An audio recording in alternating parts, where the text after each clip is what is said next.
Okay, hi folks, it's Clayton here again from About Time Fishing Exploring.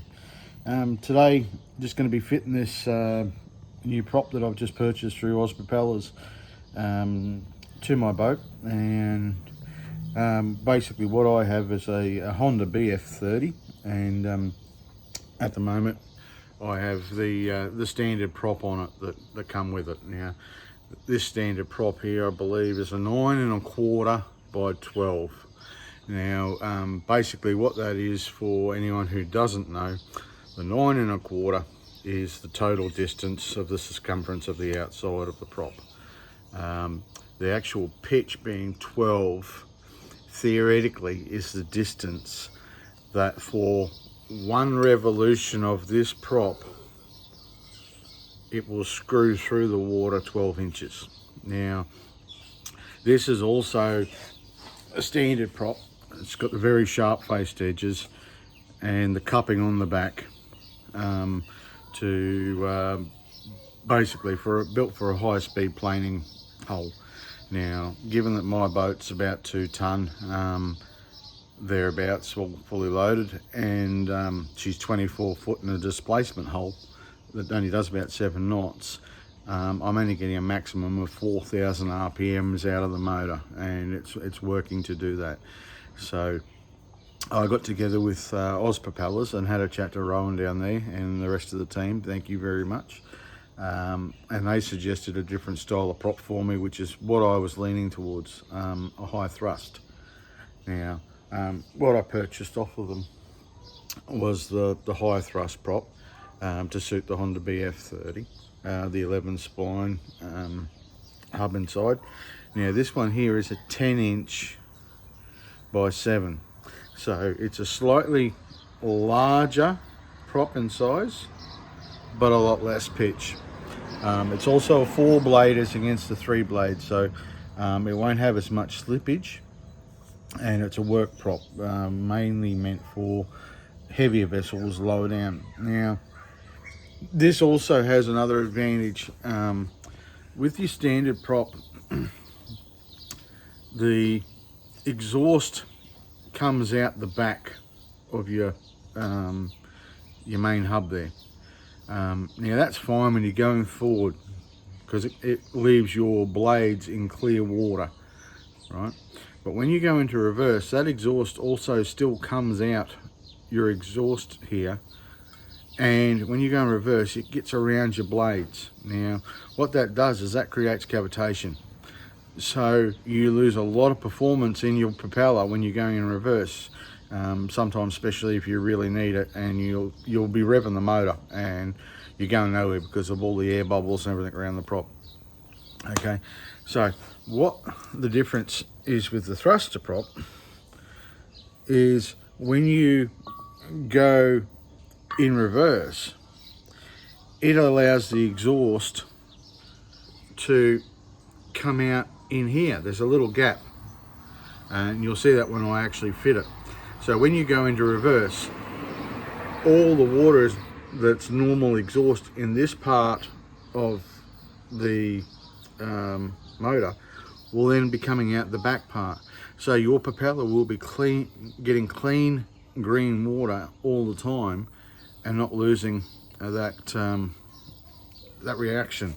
So it's a lot better performance for docking and maneuvering and all that sort of thing, and a lot safer.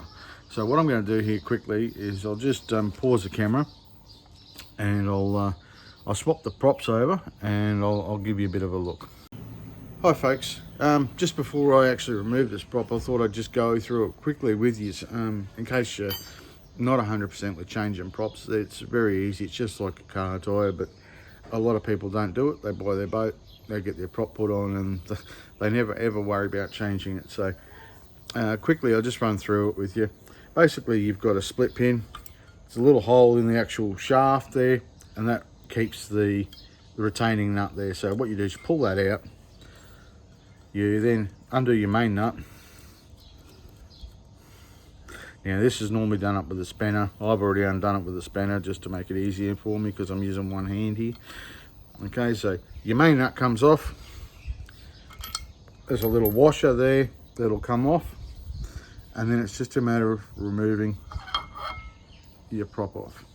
Now, this comes with another washer here, which is the main thrust washer, which is comes with Honda. So we'll leave that one there, that stays there.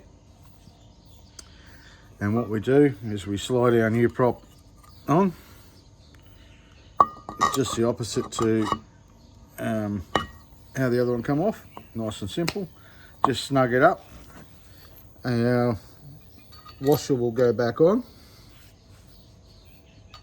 and then the main nut. Now if you look just here, I know it's very hard, I'm doing this with one hand, you can see the little hole, that's just there where the split pin goes in. Okay, apologise about this one-handed stuff. Alright, so we just do this up. Alright, so the motor's still in neutral, and as you can see, that's basically it. The propeller's spinning nice and freely now. Got plenty of gap up the top from the propeller, and like I said, this here now is a thrust prop, and if you look at it side on, the blades basically match forward and reverse. So when I go into reverse, it bites like a normal propeller, and there's a little bit of a gap just here at the back, as you can see. And what happens is your exhaust gases come out of there and lets your propeller really bite nice clean water. So that in itself adds to performance tenfold. You can go forward, reverse, and your prop will always have nice clean water to grab in with these thruster style props. When you're going forward, it's just the same. The exhaust will come out as per normal. So I hope that's been a little bit of a help to some people. I know it's very basic, and every single one of us that owns a boat should know it, but a lot of people don't. They, like I said, they buy their boat, it comes standard with a propeller, and they just jump in the boat and away they go.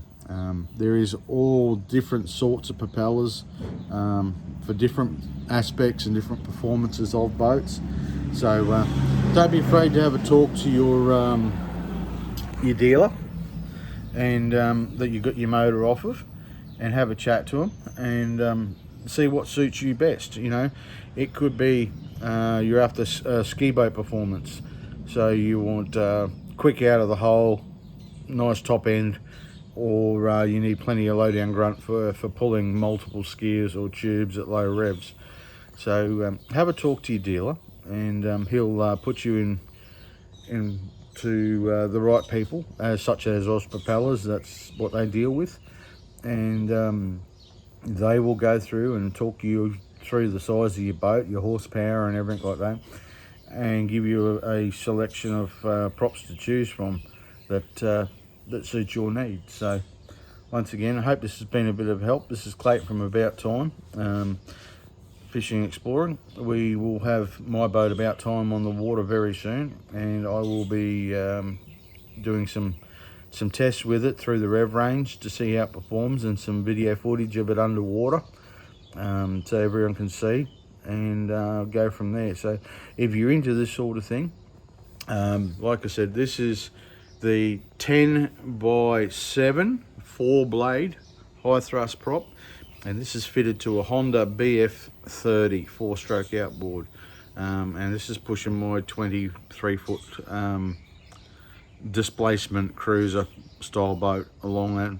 I'm hoping to get somewhere around the 7.5 knots, which is the whole speed that I achieved with the old prop, but maybe better. So we'll go from there, and please like and subscribe. I'd really like to get my subscriber numbers up. Leave a comment if you want, and when this all comes out, you can see the new video, and hopefully this will help you out if you've got a boat with a similar situation and you don't know which way to go with props. You can always get in touch with the guys through Oz Propellers. They're on the internet, and like I said, Rowan's been absolutely first class in the way of service for me. Credit where credit's due. I'm not sponsored by them in any way, but the service that they've given me straight off the bat, first class. Can't fault it. So Oz Propellers for me. You've got me as a customer, guys, and your service has just been brilliant. So many years of boating hopefully, and we'll see you on the water somewhere.